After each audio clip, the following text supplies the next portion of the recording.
ආලවක සූත්‍රය. එක් කලෙක භාග්‍යවතුන් වහන්සේ අලව්නුවර සමීපයෙහි ආලවක යක්ෂයාගේ භවනට ගොස් එහි වැඩවසන සේක. එකල්හි එහි පැමිණි ආලවක යක්ෂයා භාග්‍යවතුන් වහන්සේ ස්වකීය භවනට පැමිණීම ගැන උදහස් වූයේ මහණ නික්මෙවයි කීය. ඒ ඇසූ භාග්‍යවතුන් වහන්සේ මැනවැයි වදාරා නික්මුණු සේක. එකල්හි ආලවකයා මහණ පිවිසෙවයි කීය. මැනවැයි වදාරා භාග්‍යවතුන් වහන්සේ යලි භවන ඇතුළට වැඩිසේක. දෙවන වරටද තෙවන වරටද ආලවක යක්ෂයා පෙරසේම භාග්‍යවතුන් වහන්සේට නියම කරන ලදුව පෙර පරිදිම නික්ම යලි පිවිසුන සේක.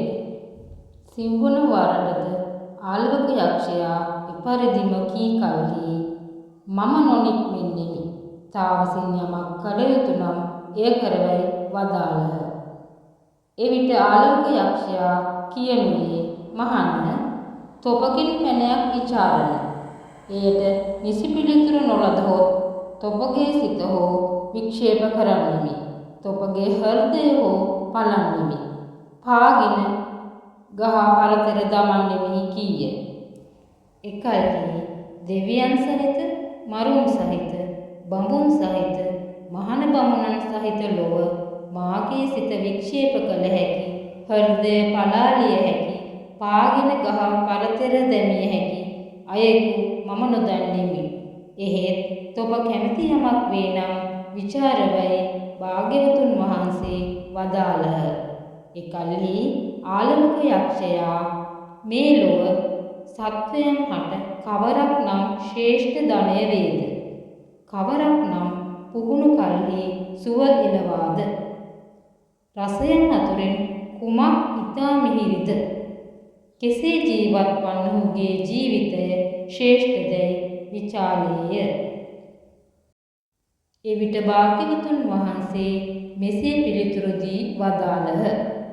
මෙලොව සත්වයා හට ශ්‍රද්ධාව ශ්‍රේෂ්ඨ ධනය වේ. දහම මැනවින් පුරුදු කරන ලද්දේ සුව එළවයි. රසයන් අතුරෙන් සත්‍ය ඒකාන්තයෙන් ඉතා මිහිරිය.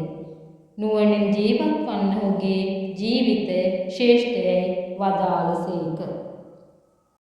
එවිට ආලවක යක්ෂයා මෙසේ විචාලේය. ඕගය කෙසේ තරණය කෙරේද? අනර්වය කෙසේ තරණය කෙරේද? දුක කෙසේ ඉක්මවාද? කෙසේ පිරිසිදු වේද? එවිට භාග්‍යවතුන් වහන්සේ මෙසේ පිළිතුරු දී වදාළසේක. ශ්‍රද්ධාවෙන් ඕගය තරණය කෙරේ. අප්‍රමාදයෙන් අනර්වය තරණය කෙරේ. වීරයෙන් දුක ඉක්මවයි. ප්‍රඥාවෙන් පිරිසිදු වේ. එවිට ආලවක යක්ෂයා නැවත මෙසේ විමසීය. නුවණ කෙසේ ලබාද? ධනය කෙසේ ලබාද? කෙසේ කීර්තිය පැමිණේද? කෙසේ මිත්‍රයන් සපයා ගනීද? මෙලොවින් පරලොවට පැමිණ කෙසේ ශෝක නොකරේද? භාග්‍යවතුන් වහන්සේ මෙසේ පිළිතුරු දී වදාළසේක. නොපමා වූ නුවණැත්තෝ ධර්මය අසා නිවනට පැමිණීම පිණිස ප්‍රඥාව ලබයි. සුදුසු කටයුතු කරන උත්සාහවත් බව නිසා ධනය ලබයි. සත්‍ය වචනය නිසා කීර්තියට පැමිණේ. දන් දෙන්නා මිත්‍රයන් බැඳගනී. ගිහිගේ වෙසෙන ශ්‍රද්ධා ඇති යමෙකු හට සත්‍යයත් ධර්මයත් වෘත්තියත් ත්‍යාගයත් යන මේ සිව් දහම් වේ නම් මෙලොවත් පරලොවත් ශෝක නොකරයි. සත්‍යයටත් ඉන්ද්‍රිය දමනයටත් ත්‍යාගයටත් ශාන්තියටත් වැඩි යමක් ලොව නැතැයි වදාළහ. ඉදින් එබන්දක් වේ නම් අන් ශ්‍රමණ බ්‍රාහ්මණයන් විචාරවයි වදාළසේක. එකල්හි ආලවක යක්ෂයා වෙනත් ශ්‍රමණ බ්‍රාහ්මණයන් විචාරීමෙන් පළක් නැත. දැන් මට කරුණු අවබෝධ විය. භාග්‍යවතුන් වහන්සේ මෙහි වැඩියේ ඒකාන්තයෙන්ම මට වැඩ පිණිසම යැයි සිතා භාග්‍යවතුන් වහන්සේ වැඳ බුද්ධ ධම්ම සංඝ යන තිසරණය පිළිගත් උපාසකයෙකු විය.